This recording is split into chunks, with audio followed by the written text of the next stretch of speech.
यसुदे यसुदे। सभी को जय मसीह की स्वागत है आपका प्रोग्राम गवाह यीशु में। तो जैसा कि बाइबल में लिखा है, तुमने मुझे नहीं चुना, मैंने तुम्हें चुना है और ठहराया है ताकि तुम फल लेकर आ सको। तो हम आज आपको परमेश्वर के एक ऐसे गवाह के साथ मिलाएंगे जिनके जीवन में परमेश्वर ने अद्भुत काम किया। ये बताते हैं कि इनके घर में लगातार 4 मौतें हुई और आज हम इनसे जानेंगे कि कैसे परमेश्वर ने इनको मौत से बचाया। ये बताते हैं कि इनके घर में जब भी कोई प्रॉब्लम होती थी तो वो जनवरी के मंथ में होती थी। तो आज हम इनसे जानेंगे कि जनवरी मंथ में ऐसा क्या होता था कि इनके घर में कोई ना कोई दुख परेशानी आती रहती थी।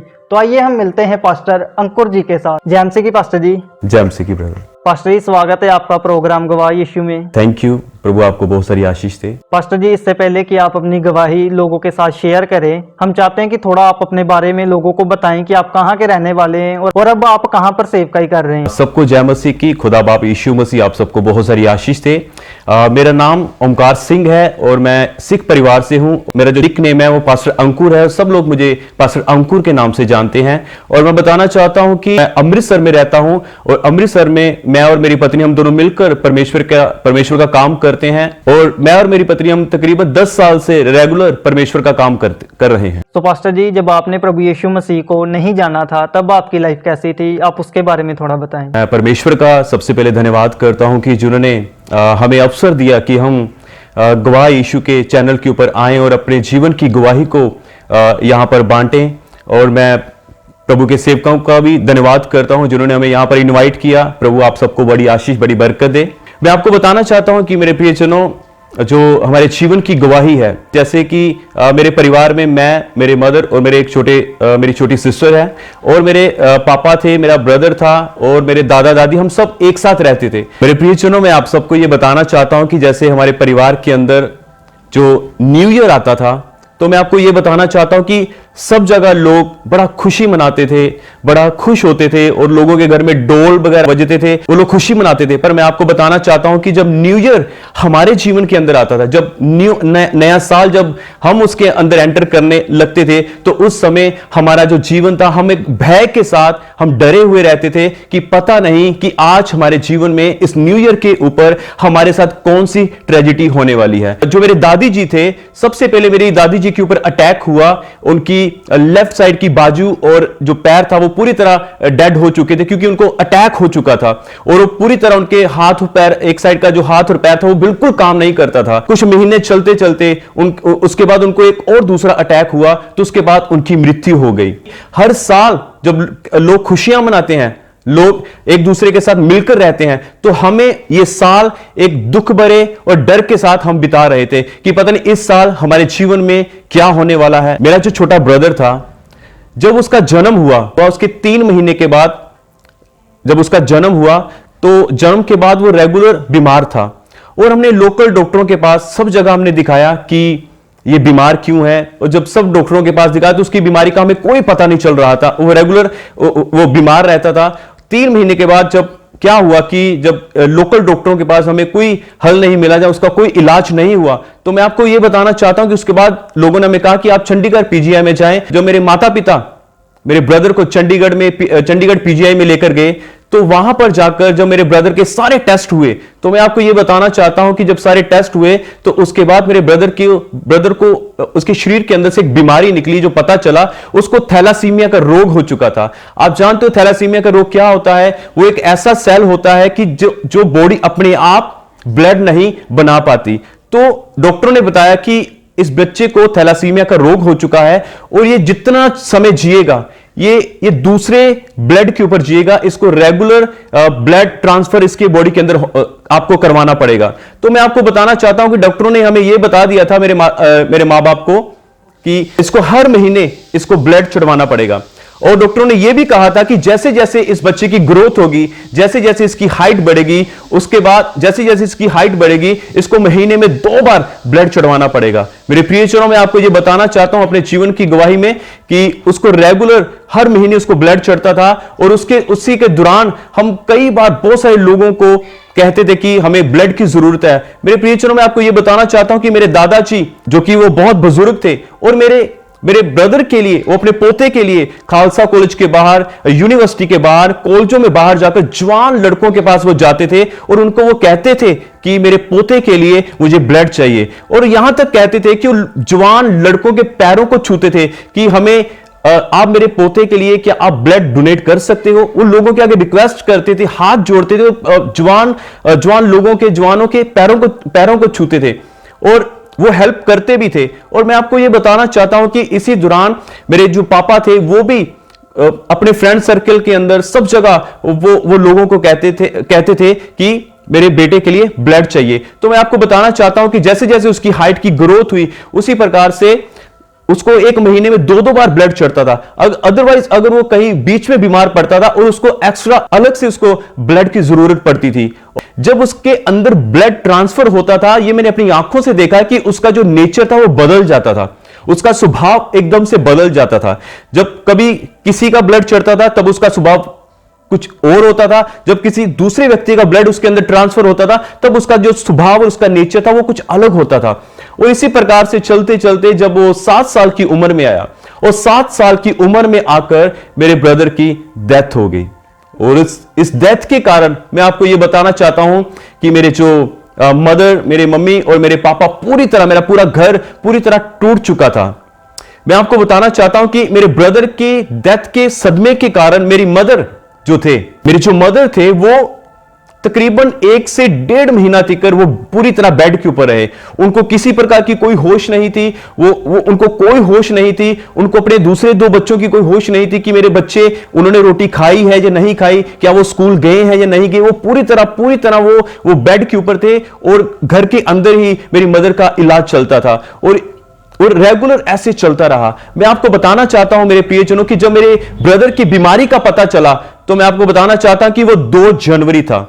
उसके बाद क्या हुआ कि मेरे दादाजी जब बीमार पड़े तकरीबन उस समय 13 जनवरी थी। और मैं आपको बताना चाहता हूं कि 13 जनवरी को जब मेरे दादाजी जब बीमार पड़े तो उसके बाद रेगुलर वो बीमार रहे। उनको एक हर्निया की समस्या हो चुकी थी। जब उनका ऑपरेशन कराया तो दूसरी रिपोर्ट आई तो उसमें पता चलता है कि मेरे दादाजी को कैंसर हो चुका है। ऐसा चलता रहा। जब उनको कैंसर हो गया तो कुछ महीना वो जिए, उसके बाद उनकी भी मृत्यु हो गई। जब मेरे दादाजी की भी मृत्यु हो गई तो हम भाई के कारण पहले ही बहुत, मेरा पूरा परिवार टूटा हुआ था, डरा हुआ था और घबराया हुआ था। और उसके बाद कुछ ही महीनों के बाद मेरे दादाजी की भी डेथ हो गई। जब मेरे दादाजी की डेथ हुई कुछ साल बीतने के बाद, और मेरे जो पापा थे, मेरे पापा का अच्छा काम था और मेरे पापा जो थे मैंने अपनी आंखों से देखा कि वो पहले दर्जी का काम करते थे। और एक दिन क्या हुआ कि किसी ने एक दिन उनकी सीजर को, आपको मालूम जो दर्जी होता है उसका जो हथियार होता है वो सीजर होती है, कैंची, और मेरे पापा की कैंची को किसी व्यक्ति ने उठा लिया वहां से, उनकी शॉप में से। तो मैं आपको बताना चाहता हूं कि जब मेरे पापा की सीजर को, जो उनका हथियार था, जब उसको चुरा लिया गया, किसी ने उठा लिया, तो उसके बाद मेरे पापा का जो काम था धीरे धीरे करके वो पूरी तरह, जो दर्जी का काम था वो पूरी तरह खत्म हो गया।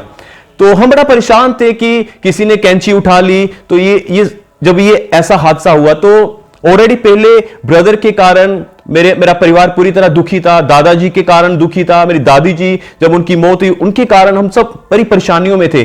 तो क्या हुआ कि जब मेरे पापा की जब कैंची उठा ली गई उनकी शॉप में से, तो हमारा जो काम था दर्जी का वो पूरी तरह खत्म हो चुका था। उसके बाद मेरे पापा ने करियाने की शॉप डाली। और मैं आपको बताना चाहता हूं कि हमारी एक करियाने की शॉप थी और बहुत बड़ी करियाने की शॉप थी और बहुत कस्टमर उसके ऊपर आता था और बहुत अच्छी हमारी जो शॉप थी वो चलती थी। और कुछ साल चलने के बाद क्या हुआ कि हमारी किराने की शॉप के ऊपर भी किसी ने जादू टूना करके हलवा उस तकड़ी के बीच में रख दिया। ये एक बार नहीं हुआ, तकरीबन 3 से 4 बार ऐसा हुआ कि किसी ने जादू टोना करके वो जो हलवा था वो तकड़ी के बीच में रख दिया। जब लोगों ने जादू टोना करना शुरू किया, जब रेगुलर ऐसा होता रहा, धीरे धीरे मैं आपको बताना चाहता हूं कि मेरे पापा की ये जो किराने की शॉप थी, ये भी धीरे धीरे इसके ऊपर जो काम था वो पूरी तरह खत्म होना शुरू हो गया। और एक समय ऐसा आया जैसे मेरे पापा पहले दर्जी का काम करते थे वो पूरी तरह खत्म हो गया। उसके बाद जो मेरे पापा का जो किराना का शॉप थी ये भी पूरी तरह बंद हो चुकी थी। तो हम बड़ा परेशान थे कि हम जो भी काम करते हैं वो पूरी तरह खत्म हो रहा है। जो भी हम काम करते हैं, जिस काम में हम हाथ डालते हैं, उसमें कोई हमें सफलता नहीं है, उसमें हमें कोई आशीष नहीं है। तो मेरे घर वाले बहुत परेशान थे। उसके बाद क्या हुआ कि मैं आपको बताना चाहता हूं, मेरे पापा ने तीसरा काम किया। वो तीसरा काम क्या था? वो तीसरा काम प्रॉपर्टी डीलर का काम था।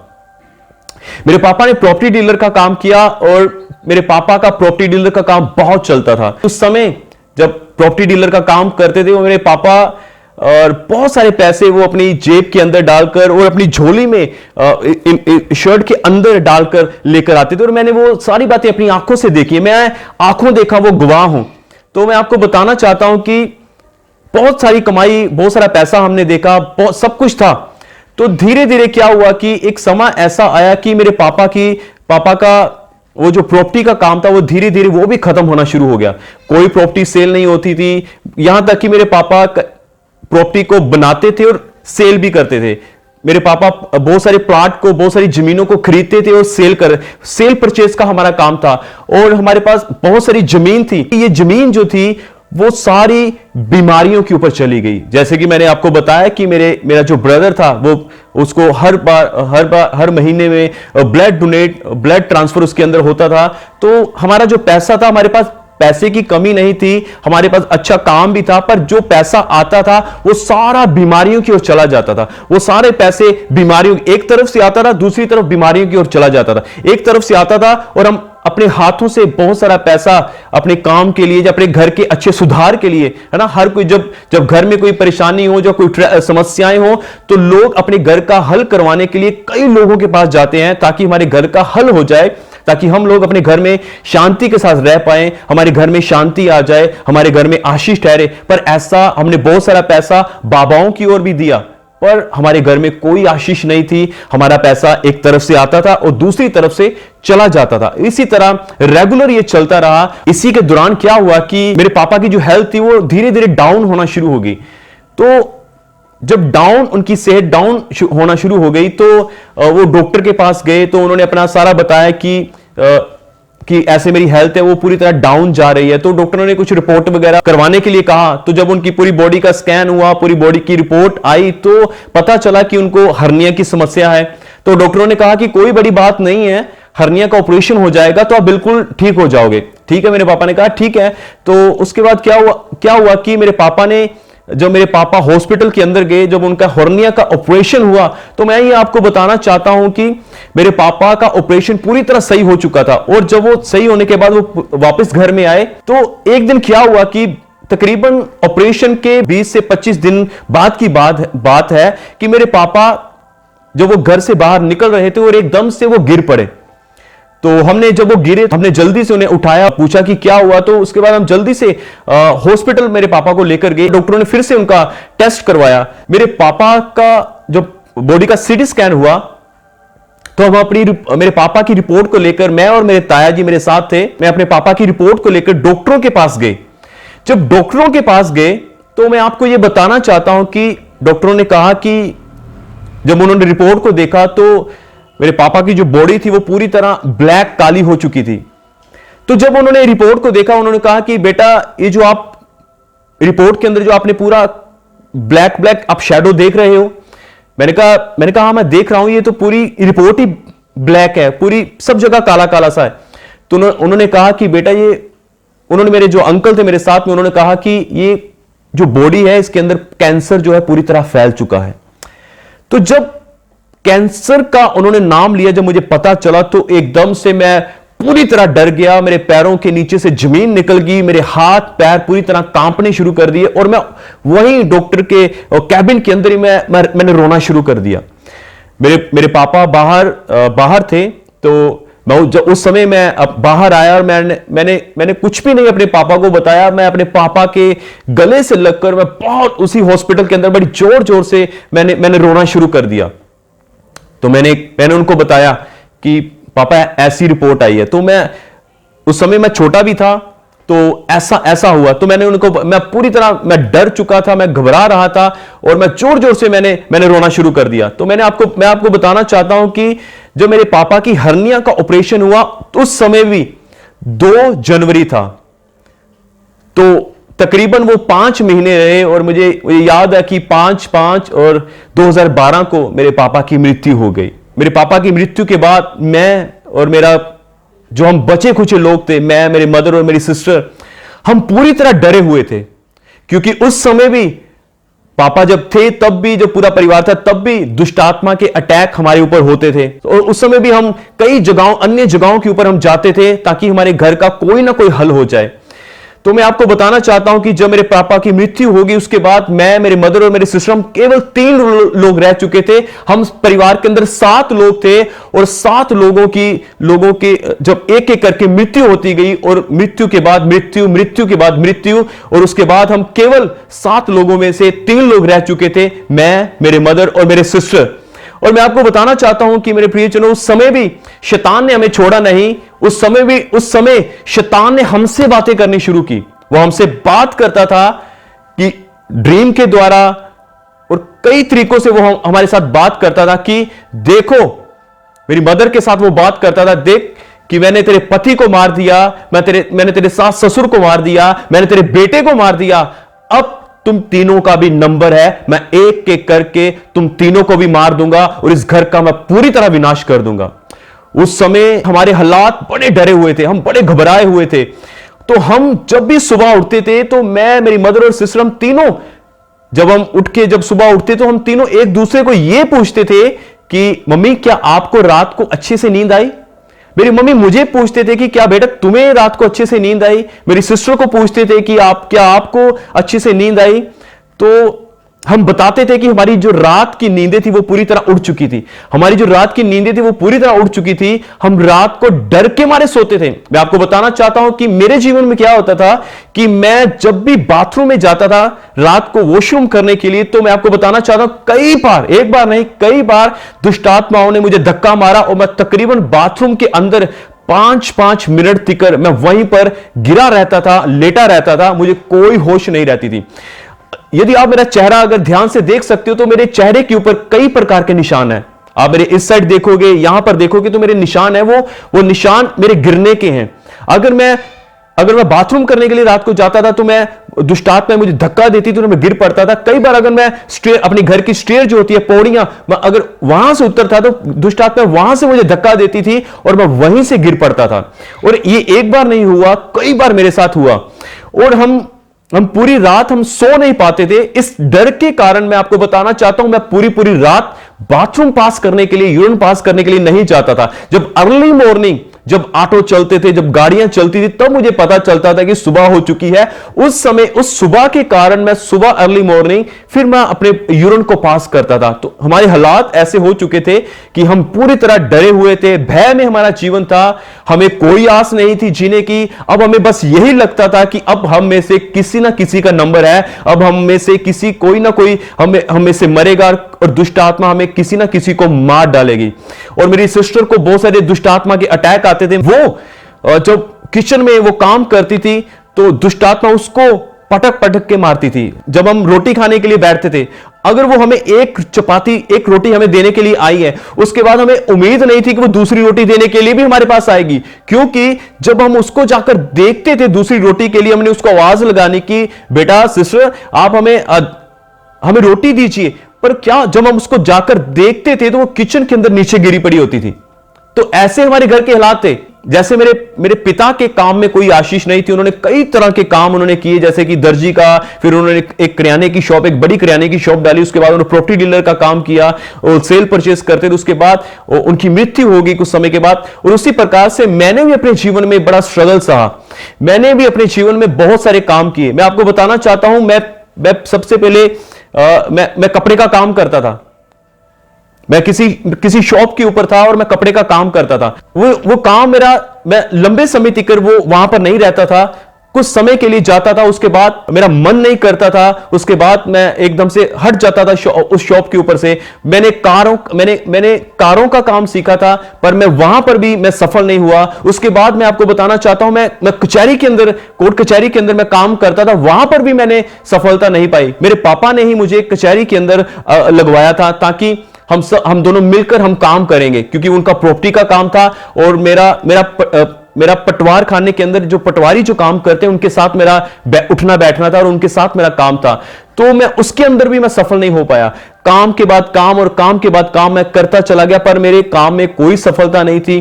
कोई ना कोई ट्रेजेडी, कोई ना कोई ऐसे काम होते रहते थे। और उसके बाद मैं आपको बताना चाहता हूं, मैंने खुद का अपना एक बिजनेस शुरू किया कपड़े का, और मैं सेल परचेस करता। मैं एक जगह से लेता था और दूसरी जगह मैं सेल करने के लिए जाता था। वो काम भी मेरा सफल नहीं हुआ। मैंने उसको भी काफी लंबे समय तक किया, पर उसके अंदर भी मुझे कोई आशीष नहीं मिली। मैंने कोई उससे कमाई नहीं की, और मेरे खुद का जीवन जो था वो भी बहुत खराब था। मैं गाली गलौज करने वाला व्यक्ति था। और मैं आपको बताना चाहता हूं कि मैं जब भी अपने मित्र से, अपने दोस्तों से मिलता था, मैं गाली के साथ मिलता था। और मेरा जीवन ऐसा था, व्यभिचार के अंदर मेरा जीवन था, पाप के अंदर मैं जी रहा था। और मैं कई तरह के पाप, कई तरह के घिनौने और गंदे काम मैं करता था। इसी तरह मेरी लाइफ में चल रहा था, मेरे परिवार के अंदर चल रहा था। हमें कोई उम्मीद नहीं थी बचने की। तो पास्टर जी, जैसा कि अभी आपने अपनी टेस्टिमनी में बताया कि आपकी मम्मी को दुष्ट आत्माएं कहती थी कि हम आपको भी मार देंगे, फिर आपने उन दुष्ट आत्माओं से कैसे आज़ादी पाई? कैसे आपको प्रभु यीशु मसीह के बारे में पता चला? आपको ये कैसे पता चला कि प्रभु ने आपको एक दास के रूप में चुना है? आप इसके बारे में बताएं। जैसे कि मैंने आपको बताया कि हमारे घर में एक डर का माहौल था और हम भय के अंदर अपने जीवन को जी रहे थे। हर जनवरी में हमें ऐसा लगता है कि पता नहीं अब हमारे घर में किसकी मौत होने वाली है, किसकी मृत्यु होने वाली है। तो हम इसी भय के साथ हम जी रहे थे, इसी डर के साथ हम जी रहे थे। और मैं आपको बताना चाहता हूं कि एक दिन मेरे मदर घर में लेटे हुए थे, और एक दिन एक लेडी हमारे घर में आई। वो अपने बेटे की मैरिज का इनविटेशन हमारे घर में देने के लिए वो आए थे। और वो लेडी चर्च में जाते थे। और जब उन्होंने मेरी मम्मी के साथ, मेरे मदर के साथ बात की और उनसे पूछा कि बहन क्या हुआ, आप इतने उदास क्यों हो, आप इतने परेशान क्यों दिख रहे हो? तो मेरी मम्मी ने अपने सारे दिल का हाल उनको बता दिया, कि उनको अपने सारी मन की बातें उनको बताई कि हमारे घर में ऐसा माहौल है और हम डर के साथ जी रहे हैं और कई प्रकार की दुष्ट आत्माओं के अटैक हमारे ऊपर हो रहे हैं। और उन्होंने बताया कि आप, जैसे कि आपको पता है कि हमारे घर में कई तरह की कई लोगों की हमारे घर में मृत्यु हो चुकी है, और दुष्ट आत्मा आज हमसे बात करती है और हमें भी वो मार देना चाहती है।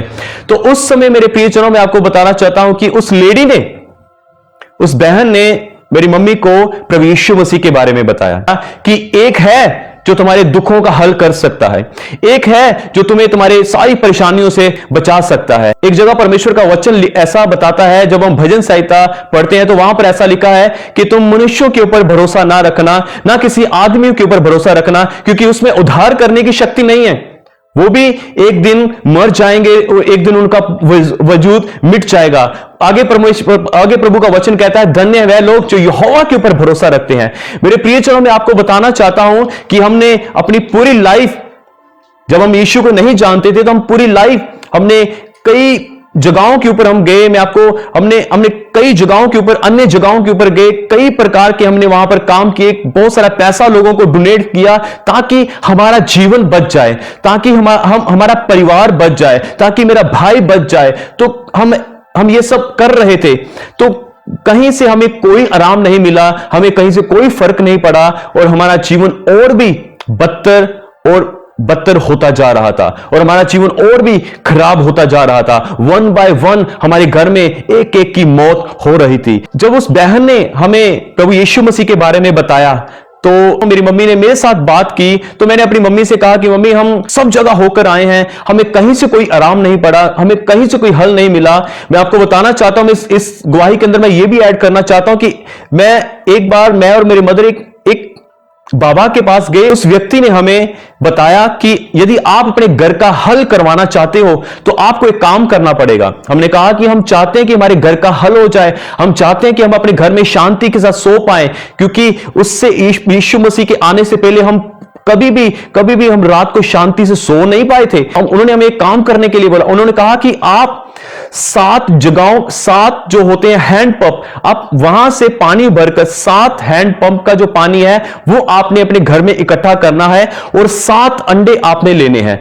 और उन्होंने कहा कि पूरी रात आपने उस पानी के अंदर 7 अंडों को भिगोकर रखना है। तो उन्होंने कहा कि जब आप उसको पूरी रात उस अंडों को उस पानी के अंदर रखोगे, और सुबह अर्ली मॉर्निंग 3 से 4 बजे, उन्होंने कहा कि इसके बीच में आप तीनों ने उसी पानी से नहाना है। मैं आपको बताना चाहता हूं मेरे प्रियजनों कि हमने पता नहीं बड़ी मुश्किल के साथ हमने वो सारा जो पानी था हमने वो सब इकट्ठा किया। उसके बाद हमने उसके अंदर 7 अंडे डाले और पूरी रात हमने उसको वैसे रहने दिया। और सुबह अर्ली मॉर्निंग मैं और मेरा पूरा परिवार हम तीनों ने उस पानी से हम नहाए। और उस पानी से नहाने के बाद उस व्यक्ति ने कहा कि तुम इन अंडों को लेकर एक कुएं के पास जाना, उस कुएं के अंदर उसको फेंक देना और तुमने उसको पीछे मुड़कर नहीं देखना। इस प्रकार के कई बार हमने ऐसे काम किए। और जब हमने उसको करके वापस आए तो मैं आपको बताना चाहता हूं कि उसको करने के बाद भी हमारे जीवन में कोई हल नहीं था, हमारे जीवन में कोई बदलाव नहीं था, हमारे जीवन में कोई शांति नहीं थी, हमारे जीवन में कोई आनंद नहीं था, हमारे जीवन में कोई अच्छा नहीं हो रहा था। हमारा जीवन बदतर और बदतर होता जा रहा था। मैं आपको बताना चाहता हूं कि जब यीशु मसीह के बारे में हमें बताया तो मैंने कहा कि मम्मी, हम सब जगह होकर आए हैं, हमने कई प्रकार के ऐसे काम किए हैं, तो हमारे परिवार का कोई हल नहीं हुआ, तो अब हम यहां पर जाकर हम क्या करेंगे। तो मेरी मदर ने कहा कि एक बार हम जाएंगे और हम जरूर देखेंगे। पहले हम तो नहीं गए वहां पर चर्च के अंदर, पर प्रभु के दास हमारे घर में आए। जब प्रभु के दास हमारे घर में आए और प्रभु के सेवकों ने जब हमारे घर के अंदर प्रार्थना की, तो मैं आपको बताना चाहता हूं कई प्रकार की दुष्ट आत्माएं हमारे घर में से निकली, चीखती और चिल्लाती हुई।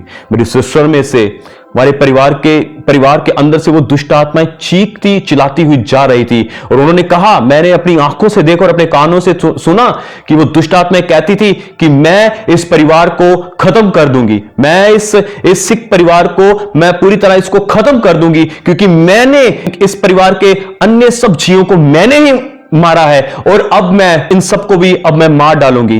तो मैंने अपनी आंखों से वो सब जब मैं देखा तो मैं हैरान था और मैं बहुत घबराया हुआ था। जब मेरे लिए प्रार्थना हुई तो मुझे ऐसा लगा कि मेरे शरीर को कोई किसी चीज ने छोड़ा है, और उसके जब प्रार्थना के बाद मेरा शरीर पूरी तरह हल्का हो चुका था, पूरी तरह हल्का हो चुका था। मेरी सिस्टर के अंदर से दुष्ट आत्मा निकली, मेरे मदर में से दुष्ट आत्मा निकली, हम पूरी तरह सब लोग दुष्ट आत्मा से जकड़े हुए थे। हमारे घर में से दुष्ट आत्माएं चीखती और चिल्लाती हुई हमारे घर में से निकली। उस समय जो हमारा घर था, लोग इस घर को एक श्रापित घर कहते थे, क्योंकि लोगों ने हमारे घर का माहौल देखा हुआ था। लोग कहते थे कि यह घर श्रापित है, क्योंकि इस घर में से एक के बाद एक लोगों की मृत्यु हो रही थी। और बहुत सारे लोगों ने कहा भी कि आप इस घर को छोड़ दो। हम इस घर को छोड़ना भी चाहते थे, और यहां तक कि हम अपना सारा सामान लेकर हम किराए के ऊपर रहने के लिए चले भी गए थे। पर क्या हुआ कि एकदम से फिर से हम उसी घर में हम वापिस आ गए। मैं आपको बताना चाहता हूं कि वो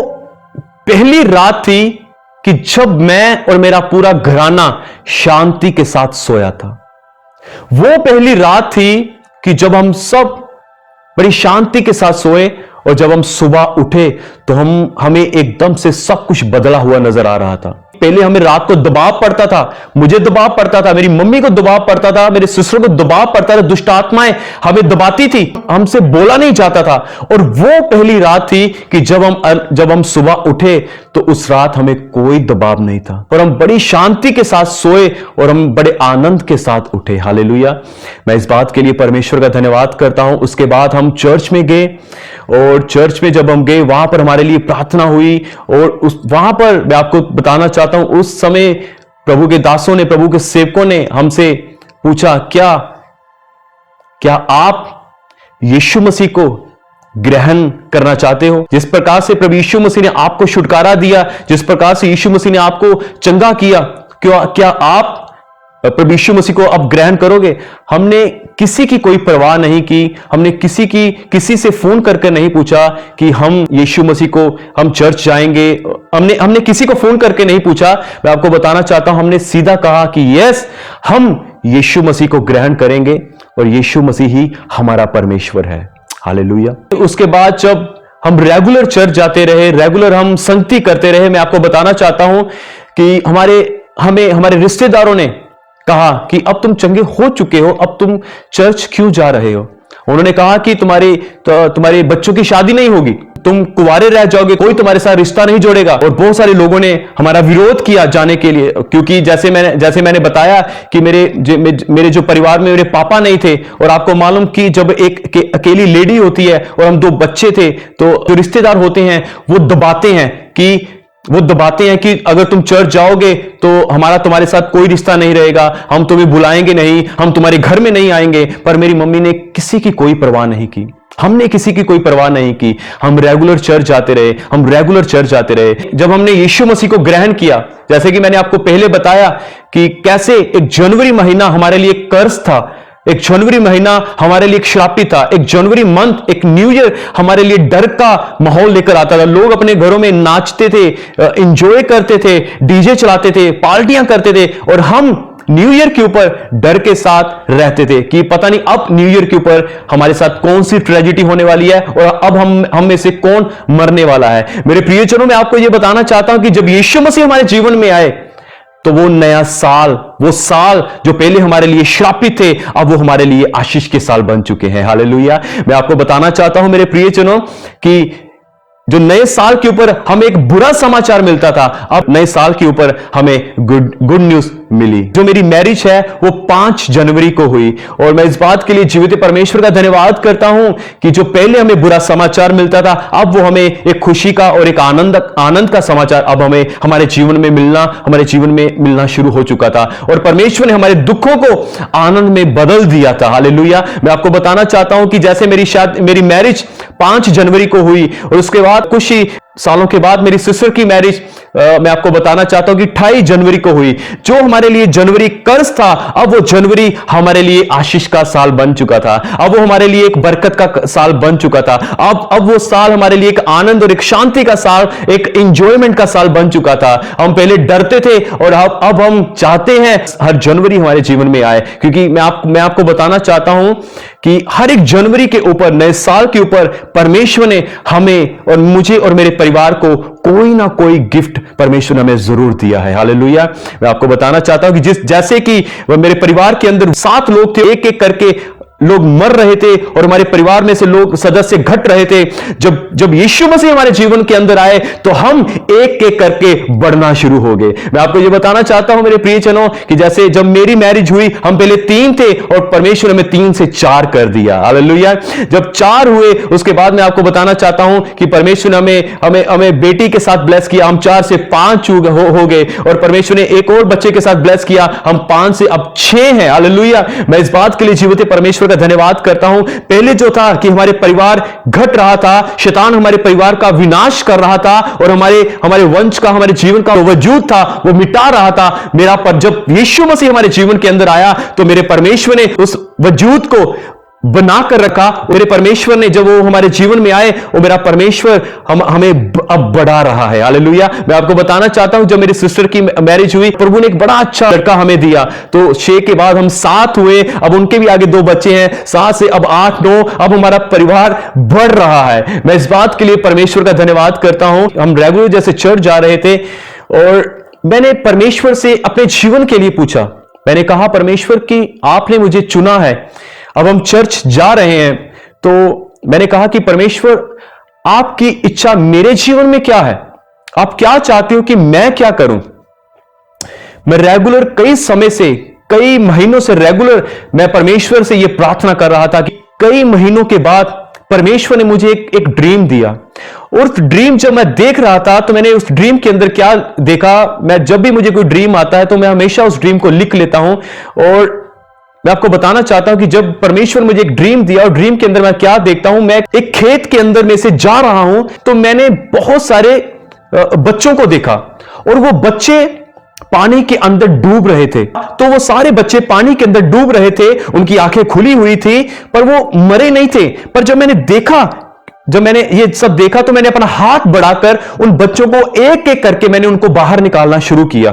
तो जब मैंने देखा कि जब मैं उनको बाहर निकाला तो वो जीवित थे। तो मैं आपको बताना चाहता हूं, यहीं से परमेश्वर ने मुझे बताया कि जिस प्रकार से मैंने तुझे अंधकार से, मैंने तुझे पाप से, मैंने तुझे बुराई से, मैंने तुझे डर से, मैंने तुझे मृत्यु से बचाया है, और मैं चाहता हूं कि तू भी लोगों के बीच में जा और लोगों को मृत्यु से बाहर निकाल, और मेरा नाम, जैसे तेरे पास मेरा नाम पहुंचा है, उसी प्रकार से लोगों को जाकर बता कि यीशु मसीह तुम्हारे जीवन में क्या कर सकता है। हालेलुया। तो इस प्रकार से जब मुझे ये ड्रीम मिला तो उसके बाद से मैंने सेवकाई के अंदर पैर रखा, मैंने सेवकाई को करना शुरू किया। और मैं आपको बताना चाहता हूं कि अब मैं और मेरी पत्नी, हम दोनों मिलकर परमेश्वर के काम को कर रहे हैं। जैसे मैं और मेरी पत्नी, हम दोनों अन्य जाति में से हैं, और इसी तरह मेरा परमेश्वर हमें अन्य जाति के पास दूर दूर लेकर जा रहा है।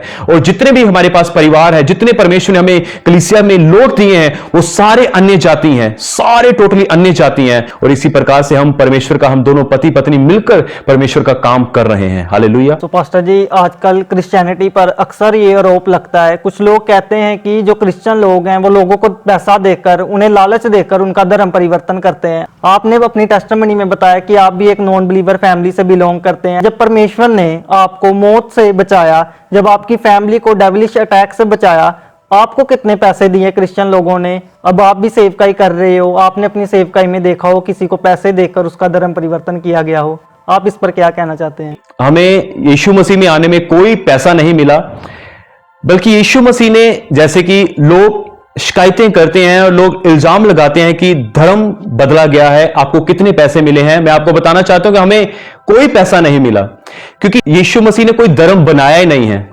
और यीशु मसीह ने कोई धर्म नहीं बनाया, यीशु मसीह ने केवल मनुष्य बनाया है। मेरा नाम ओमकार सिंह है और मैं एक सिख परिवार से हूं, और सब लोग हमें ऐसे ही जानते हैं। हमारा कोई धर्म नहीं बदला गया, पर हमारा जीवन बदला गया है। परमेश्वर ने हमें हमारे जीवन को बदला है। वो धर्म बदलने के लिए नहीं, वो शांति देने के लिए आया है, क्योंकि उसका वचन कहता है कि वह शांति का परमेश्वर है। उसने कहा है, सच्ची शांति मेरे पास है, जो कोई मेरे पास आएगा वह शांति को ग्रहण करेगा। उस प्रभु यीशु मसीह ने हमें शांति दी है, हमें आनंद दिया है, परमेश्वर ने हमें बरकत दी है। हालेलुया। पास्टर जी, जो लोग अभी हमें देख रहे हैं, जो यंग लड़के लड़कियां हमें देख रहे हैं, जो शांति की तलाश में इधर उधर भटक रहे हैं, तो यंग लड़के लड़कियां शांति की तलाश में पाप को करते हैं, नशे को करते हैं, व्यभिचार को करते हैं, आप उनको क्या मैसेज देना चाहते हैं? जितने भी लोग नशे में हैं या जितने भी लोग बुराई में हैं, वो लोग अंदर से, मुझे पता है कि वो टूटे हुए हैं, वो अंदर से निराश हैं, वो अंदर से दुखी हैं। मैं इस बात को बड़ी गहराई से जानता हूं, और मुझे इस बात का अनुभव है। जब मैंने यीशु मसीह को नहीं जाना था, पहले मेरा भी जीवन भी ऐसा ही था, तो मैं जानता हूं कि वो अंदर से टूटे हुए हैं, और वो लोग अपने जीवन में शांति पाना चाहते हैं। वो लोग अंदर से चाहते हैं कि हमारा बचाव हो जाए। मेरे प्रियजनों, मैं आपको कहना चाहता हूं कि यीशु मसीह ने कहा है कि हे बोझ के नीचे दबे हुए लोगों, मेरे पास आओ, मैं तुम्हें शांति दूंगा, मैं तुम्हें आराम दूंगा। जिस प्रकार से हम अपने जीवन में एक बड़े बोझ के नीचे थे, वो बीमारी का बोझ था, वो एक डर का बोझ था, वो एक पाप का बोझ था, और हम उस बोझ के नीचे हम दबे हुए थे। और जब हम यीशु मसीह के पास गए, तो यीशु मसीह ने हमारे सारे बोझ को उठा लिया और हमें अपनी शांति और अपने आनंद से भर दिया। मैं अपने हर एक भाई बहन को यह कहना चाहता हूं कि मुझे पता है कि जैसे आप अंदर से टूटे हुए हो, आप भी यीशु मसीह के पास आओ। यीशु मसीह ही आपके जीवन में से आपका हर एक बोझ उठा सकते हैं, आपके जीवन में से आपकी हर एक परेशानी से आपको आजाद कर सकते हैं, क्योंकि सच्ची शांति यीशु मसीह के पास है। वो उसके पास बोझ उठाने की ताकत है, उसके पास सामर्थ है। उसने कहा है कि मेरा हाथ सामर्थी है और मैं तुम्हें अपने धर्ममय दाहिने हाथ से बचा सकता हूं। हालेलुया। मेरे प्रियजनों, आप खुदावन यीशु मसीह के पास आएं और आप यीशु मसीह को अपने जीवन में ग्रहण करें। वो आपको आपकी सारी परेशानियों से आजाद कर सकता है। सो पास्टर जी, हम आपका बहुत ही धन्यवाद करते हैं। पूरी गवाह यीशु की टीम आपका धन्यवाद करती है कि आपने अपना कीमती समय निकाला और अपनी टेस्टिमनी को, जो इतनी स्ट्रॉन्ग टेस्टिमनी है कि कैसे प्रभु ने आपको नरक से निकालकर अब आपकी जीवन में शांति लाई, सच्ची शांति, क्योंकि प्रभु यीशु मसीह के पास है। पूरी गवाह यीशु की टीम आपका धन्यवाद करती है कि आपने अपनी गवाही को हमारे साथ शेयर किया। जय मसीह की पास्टर जी। जय मसीह। तो अभी आपने पास्टर अंकुर जी की टेस्टिमनी को सुना, तो इनकी टेस्टिमनी को सुनकर आपको ये सीखने को मिलता है कि जो सच्ची शांति है वो केवल प्रभु यीशु मसीह के पास है, क्योंकि बाइबल बताती है कि तेरा जो दुख है मैं उसको आनंद में बदल दूंगा। आपने इस टेस्टिमनी को सुनकर पाया कि सचमुच परमेश्वर दुखों को आनंद में बदलने की ताकत रखता है। ये एक सच्ची गवाही है, एक जीवित गवाही है जो आज आपने सुनी है। मेरा विश्वास है यह गवाही आपके जीवनों में 100 गुना फलों को लेकर आएगी। सभी को जय मसीह की। तो मेरे प्रिय भाई बहनों, अभी आपने एक बहुत बड़ी अद्भुत गवाही को सुना। तो मेरा विश्वास है परमेश्वर इस गवाही के द्वारा आपके जीवनों में 100 गुना फलों को लेकर आएगा। आप इस टेस्टिमनी को अपने दोस्तों के साथ, फैमिली मेंबर्स के साथ शेयर ज़रूर करें, ताकि वो भी जान सके कि परमेश्वर कैसे लोगों के जीवन में काम कर रहा है। मेरा विश्वास है परमेश्वर इस गवाही को सुनने के बाद आपके जीवनों को सेम नहीं रहने देगा। आप हमारे चैनल गवाह यीशु को सब्सक्राइब कर लें, ताकि आने वाले दिनों में आप परमेश्वर की और गवाहों के साथ मिल सके। अगर आप भी अपनी टेस्टिमनी हमारे साथ शेयर करना चाहते हैं तो नीचे आपको एक ईमेल आईडी दिखाई दे रही होगी, आप उस ईमेल पर अपनी डिटेल शेयर कर दें, हम आपके साथ कांटेक्ट ज़रूर करेंगे। मेरा विश्वास है परमेश्वर आपके जीवनों को सेम नहीं रहने देगा। God bless you all. सभी को जय मसीह की। ਅਸੀਂ ਯਿਸੂ ਦੇ ਅਸੀਂ ਹਾਂ ਗਵਾਹ ਯਿਸੂ ਦੇ।